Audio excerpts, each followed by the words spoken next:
Ay, nako. Naputol yung video ko kanina na may napindot ako. Yan na, oh. Kanina, nung umpisa, nilagyan ko muna siya ng mantika, yung wok natin. Tapos, ginisa-gisa ko yung yung chicken.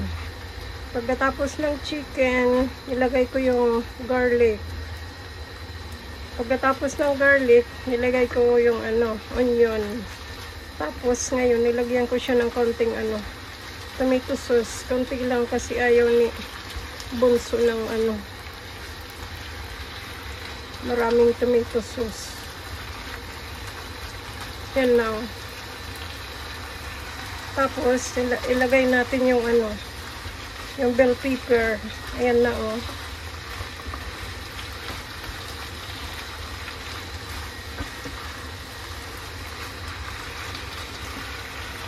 Tapos, lagyan natin ng chicken broth.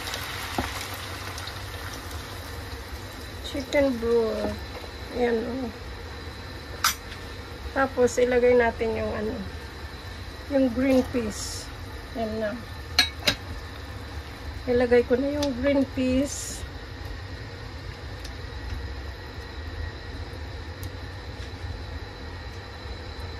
Tapos, takpan lang muna natin yan.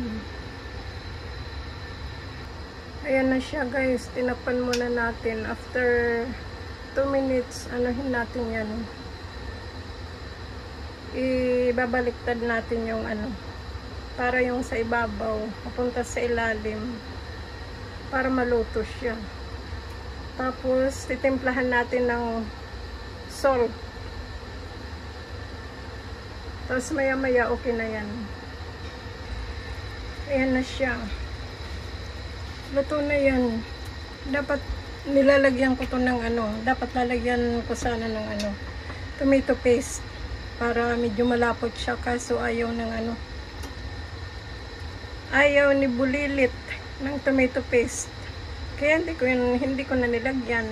Yan lang. Mas masarap to pag pag pork yung lulutuin kasi maano talaga, pero ito maano din naman, masarap din naman. Hindi kasi sila mahilig sa sa pork. Yung yung madalas kong lutuin chicken talaga. Beef, ayaw din nila yung beef. Kaya yun lang. Thank you for watching. God bless. Bye bye. Be kind.